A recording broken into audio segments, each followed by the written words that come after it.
श्री राधे राधे, श्री राधे राधे। शिवरात्रि की सभी को हार्दिक शुभकामनाएं। दिल मेरा धड़कन तेरे एपिसोड 6। आज आगे की कहानी। आकृति मेंशन। अभियंत धीरे धीरे आकृति के बेडरूम में दाखिल हुआ। आरंभ वॉशरूम में था। अभियंत सीधा आकृति के पास आया और उसके पास बैठते ही अपना सिर उसकी गोद में रख दिया। मम्मी, आप लोग जल्दी आ जाना, आप दोनों के बिना वहाँ मन नहीं लगेगा। उसकी आवाज़ में एक हल्की उदासी झलक रही थी। मुझे आपकी और डैडी की बहुत याद आएगी। आकृति ने स्नेह से उसके बालों में हाथ फिराया और हल्के से मुस्कुराए। अब तुम बड़े हो गए हो बेटा, हमें तुम्हें अकेले रहने की आदत डालनी होगी। उसकी आवाज़ में माँ की ममता भी थी और हौसला भी। माँ बेटे यूं ही देर तक बातें करते रहे। आकृति उसे हर छोटी बड़ी बात समझा रही थी और अभियंत अपनी माँ की गोद में सिर रखे उसकी हर बात ध्यान से सुन रहा था। धीरे धीरे उसकी आंखें भारी होने लगी और कुछ ही देर में वह माँ की गोद में गहरी नींद में चला गया। उसी समय वॉशरूम से बाहर आते ही आरंभ की नज़र उन दोनों पर पड़ी। उसने देखा अभियंत सो चुका था और आकृति बड़े प्यार से उसका चेहरा निहार रही थी। आरंभ मुस्कुराया और धीरे से आगे बढ़कर अभियंत को उठाने की कोशिश करने लगा, लेकिन आकृति ने तुरंत उसका हाथ पकड़ लिया। नहीं, इसे सोने दीजिए, उसने धीरे से कहा। वैसे भी कल सुबह यह इंडिया चला जाएगा और हमें जाने में अभी 1 महीना तो लगेगा ही। उसकी आंखों में हल्की सी बेचैनी थी। फिर वह आरंभ की तरफ देखकर भावुक स्वर में बोली, आरंभ के पापा, जल्दी से हम भी इंडिया चलेंगे ना। हमारा मन अपने बच्चे के बिना बिल्कुल नहीं लगेगा। आरंभ ने उसकी आंखों में झांका और हल्की मुस्कान के साथ बोला, हाँ मैडम, हम जल्दी ही इंडिया चलेंगे। मैं बस यहाँ का बचा हुआ काम खत्म कर लूँ, फिर हम भी उसके पास पहुँच जाएंगे। फिर उसने धीरे से अभियंत का सिर आकृति की गोद से उठाकर तकिए पर रख दिया और खुद भी उसके पास लेट गया। आकृति भी अभियंत के दूसरी ओर लेट गई, उसके सीने पर अपना हाथ रखकर। दोनों ने स्नेह से उसे सहलाया और इसी एहसास के साथ कि उनका बच्चा उनके पास है, वे भी गहरी नींद में सो गए। सुबह की पहली किरण जैसे ही आकृति मेंशन को अपने सुनहरे उजाले से भरती है, पूरे माहौल में एक नई ताजगी घुल जाती है। आकृति रोज की तरह सुबह जल्दी उठकर फ्रेश हो गई थी और फिर किचन की ओर बढ़ गई। उनके महल जैसे बंगले में नौकरों की कोई कमी नहीं थी, लेकिन फिर भी आकृति को अपने हाथों से परिवार के लिए नाश्ता और खाना बनाना पसंद था। यह उनकी एक आदत बन चुकी थी, जो उन्हें अपने परिवार के और करीब ले आती थी। इधर अभियंत की आंखें धीरे धीरे खुलीं। उसने अपने चारों ओर नजर दौड़ाई और फिर अचानक अपने सिर पर हल्की सी चपत मारते हुए खुद से बड़बड़ाया, ओह, मैं भी कितना पागल हूँ। रात को मम्मी और डैडू के बीच में ही सो गया। डैडू तो मम्मी से एक पल भी दूर नहीं रहते और मैं उनके बीच में विलेन बन गया। सच में मैं बहुत पागल बच्चा हूँ। आरंभ, जो अब तक आंखें मूंदे हुए आराम से लेटा था, हल्की मुस्कान के साथ अभियंत की बातें सुन रहा था। फिर उसने आंखें खोलते हुए प्यार से कहा, नहीं बेटा, तुम दुनिया के सबसे अच्छे बच्चे हो। आपने ने ऐसा कुछ भी नहीं किया जिससे आपको पछतावा हो। वह उठकर बैठ गया और अभियंत के चेहरे पर प्यार से हाथ फेरते हुए बोला, आप हमारी जान हो बेटा, हमारी जिंदगी की सबसे प्यारी चीज। इसलिए कभी ऐसा मत सोचना कि आपकी वजह से हम दोनों दूर हुए। आरंभ की बात सुनते ही अभियंत का मन हल्का हो गया। उसने झट से आरंभ को गले लगा लिया और भावुक होकर बोला, आई लव यू डैडू। तभी दरवाजे पर हल्की सी दस्तक हुई। एक नौकर सिर झुकाकर अंदर आया और बोला, सर, डैनियल सर आ गए हैं। आरंभ ने अभियंत की ओर देखा और कहा, बेटा, तैयार हो जाओ, तुम्हें कॉलेज जाना है। ये सुनते ही अभियंत चौंक कर बोला, पर डैडू, आज तो आप मुझे इंडिया भेजने वाले थे ना। आरंभ हल्का सा मुस्कुराया और बोला, नहीं बेटा, तुम आज इंडिया नहीं जा रहे। अब तुम 15 दिन बाद जाओगे और उसके 15 दिन बाद हम भी आ जाएंगे। तुम्हारी मम्मी तुमसे ज्यादा दिन दूर नहीं रह सकती। अभियंत ने आश्चर्य से पूछा, पर अचानक ये बदलाव क्यों? आरंभ ने गहरी सांस लेते हुए कहा, कल रात जिस तरह से तुम्हारी मम्मी तुम्हारे जाने के ख्याल से बेचैन थी, मुझे अपना फैसला बदलना पड़ा। अब बस 15 दिन का इंतजार करना पड़ेगा।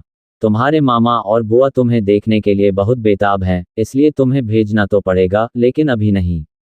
मुझे यहाँ कुछ ज़रूरी काम निपटाने हैं, फिर मैं और तुम्हारी मम्मी भी आ जाएंगे। आरंभ और अभियंत एक साथ कमरे से बाहर निकले। बाहर लॉबी में डैनियल उनका इंतजार कर रहा था। उसे देखते ही आरंभ मुस्कुराया और बोला, डैनियल, अभियंत अभी इंडिया नहीं जा रहा। बात यह है कि मुझे मुस्कान के लिए कुछ सामान यहाँ से भेजना है। उसने कल ही फोन पर बताया था, तो आज मैडम शॉपिंग करके वो सामान लेकर आएंगी, फिर अभियंत सारा सामान लेकर इंडिया जाएगा। ये सुनते ही आकृति के चेहरे पर खुशी की चमक लौट आई। उसकी आंखों में एक नई ऊर्जा थी। अभियंत ने आरंभ की तरफ देखा और मन ही मन मुस्कुराते हुए खुद से कहा, सच में, अगर प्यार करना सीखना है तो मेरे डैडू से सीखो। मम्मी के चेहरे का हर एक्सप्रेशन पढ़ लेते हैं और समझ जाते हैं कि उन्हें क्या चाहिए। फिर उसने आकृति की ओर देखा और शरारती अंदाज में बोला, मम्मी, मैं भी कॉलेज जा रहा हूँ, लेकिन आप तैयार रहना। मैं लंच टाइम में आकर आपको शॉपिंग पर ले चलूंगा। इससे पहले कि आकृति कुछ बोलती, आरंभ ने हंसते हुए कहा, बेटा जी, आप अपनी पढ़ाई पर ध्यान दीजिए। आपकी मम्मी के लिए मैं हूं ना। लंच टाइम में मैं आकर इन्हें शॉपिंग करा दूंगा। अभियंत मुस्कुराया और सोफे सूट कर अपने अपने कमरे की तरफ चला गया। फिर सभी लोग मिलकर ब्रेकफास्ट करते हैं। अभियंत, शिवानी और प्रीति तीनों बैग को कंधे पर डालते हुए सबको बाय बोलते हुए दरवाजे की ओर बढ़ जाते हैं। उधर आकृति और आरंभ की आंखों में अपने बच्चों के लिए गर्व और प्यार की चमक थी। अभियंत, शिवानी और प्रीति कॉलेज पहुंचते हैं, लेकिन ऋषभ उन्हें कहीं नजर नहीं आता। अभियंत को यह अजीब लगता है, क्योंकि ऋषभ कभी कॉलेज से गायब नहीं रहता था। वह तुरंत उसके दोस्तों के पास जाता है और पूछता है, ऋषभ नहीं आया क्या? सभी दोस्त एक दूसरे की ओर देखते हैं और फिर एक साथ जवाब देते हैं, नहीं, हमने आज उसे देखा ही नहीं। अभियंत को चिंता होने लगती है। वह बिना समय गंवाए अपने मामा उज्जवल को फोन लगाता है। उधर उज्जवल फोन उठाकर हंसते हुए कहता है, और भांजे, कैसे हो? लेकिन अभियंत बिना किसी भूमिका के सीधे मुद्दे पर आ जाता है, मामा, ऋषभ आज कॉलेज क्यों नहीं आया? हम सब उसका इंतजार कर रहे हैं। उज्जवल की आवाज अचानक हल्की हो जाती है। वह धीमे स्वर में कहता है, बेटा, तुम्हारा भाई पिट कर आया है क्या? अभियंत की भौहें तन जाती हैं। उज्जवल गहरी सांस लेकर कहता है, हाँ, और मजे की बात यह है कि हमें बता रहा है कि उसका छोटा सा एक्सीडेंट हो गया। लेकिन मुझे पूरा यकीन है कि किसी लड़की ने इसकी धुनाई की है। अभियंत एक पल के लिए सोचता है और तुरंत समझ जाता है कि मामला क्या है। वह गंभीर आवाज में कहता है, मामा, मैं अभी आ रहा हूं। इससे पहले कि उज्जवल कुछ कह पाता, अभियंत फोन काट देता है। फिर वह शिवानी और प्रीति की ओर मुड़कर कहता है, तुम दोनों क्लास अटेंड करो, मैं ऋषभ को देखकर आता हूं। तुम्हारी पढ़ाई पर कोई असर नहीं पड़ना चाहिए। शिवानी और प्रीति ने हामी भरी और अभियंत तेजी से कॉलेज के बाहर निकलकर अपनी कार का दरवाजा खोलता है। वह गाड़ी में बैठकर इंजन स्टार्ट करता है और पूरी रफ्तार से उज्जवल के घर की ओर रवाना हो जाता है। कॉलेज के अंदर शिवानी और प्रीति जैसे ही क्लास की ओर बढ़ती हैं, तभी सामने से अलीना आती है। वह दोनों को देखकर मुस्कुराती है और उनके करीब आकर चुटकी लेते हुए पूछती है, अभियंत नहीं आया क्या? शिवानी और प्रीति एक दूसरे की ओर देखने ही वाली थी कि अलीना खुद ही बोल पड़ी, अरे रहने दो, मुझे सब पता है। दिल से दिल की राह होती है। देखो ना, आज मेरी दोस्त रुबीना भी नहीं आए और तुम्हारे भाई भी नहीं आए। दोनों कितने जुड़े हुए हैं ना। शिवानी ने हल्की मुस्कान के साथ उसकी ओर देखा और शांत लहजे में कहा, देखो अलीना, तुम्हें कोई गलतफहमी हो रही है। हमारे भैया कॉलेज आए थे, लेकिन वह ऋषभ भैया को देखने गए हैं। इसलिए अपनी बेकार की सोच अपने पास ही रखो। इतना कहकर दोनों बहनें क्लास की ओर बढ़ गईं। अलीना गुस्से में अपना मुंह बनाते हुए बड़बड़ाई, कितना एटीट्यूड है दोनों में। लेकिन कोई बात नहीं, एक बार रुबीना को तुम्हारी भाभी बना दूं, फिर देखना तुम्हारे इस एटीट्यूड का मैं क्या हाल करती हूँ। ये कहते हुए वह अपनी क्लास की ओर बढ़ गई, लेकिन उसके चेहरे पर एक चालाकी भरी मुस्कान थी। अभियंत उज्जवल के घर पहुंचता है। उज्जवल जैसे उसका इंतजार ही कर रहा था। दरवाजे पर अभियंत को देखते ही वह खुशी से उसकी ओर बढ़ा और उसे गले लगा लिया। चलो, अपने भाई के बहाने सही, तुम घर तो आ गए। बुलाने पर भी तो कभी आते नहीं हो, उज्जवल ने हंसते हुए कहा। अभियंत हल्की मुस्कान के साथ इधर उधर देखते हुए धीरे से पूछता है, मामी कहाँ हैं? उज्जवल ने भी उतने ही धीमे स्वर में जवाब दिया, तुम्हारी मम्मी आज हॉस्पिटल गई हैं। मैंने ही उन्हें जानबूझकर भेज दिया, वरना वो यहाँ होती तो 100 सवाल कर डालती।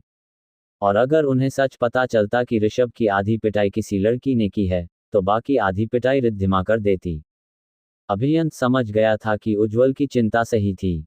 उसने हल्की मुस्कान के साथ सिर हिलाया, हाँ, मुझे पता है मामी कितनी कड़क हैं। इसका कारण भी जानता हूँ। जब उन्होंने अपनी पहली बेटी को खो दिया था, तो बहुत मुश्किल से खुद को संभाला था। फिर कई सालों बाद ऋषभ पैदा हुआ, तब से वो उसके लिए ओवर प्रोटेक्टिव हो गईं। उज्ज्वल की आंखों में हल्की उदासी छा गई।